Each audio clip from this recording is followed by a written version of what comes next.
Ano yan? Ano yan, Joseph? Kaya sa apoy. Ano yan? Ano? Hipon. Hipon? Ah, hindi ah. Hipon yan Kaya oh. talaga dito, no? Ilog, no?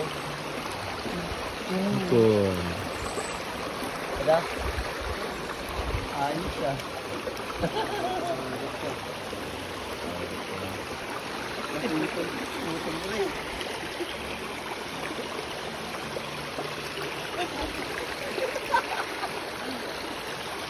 Ito wala dali mo rin.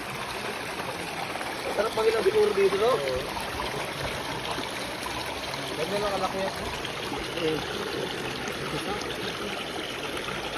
Ay, wala, may nakita ko kanina.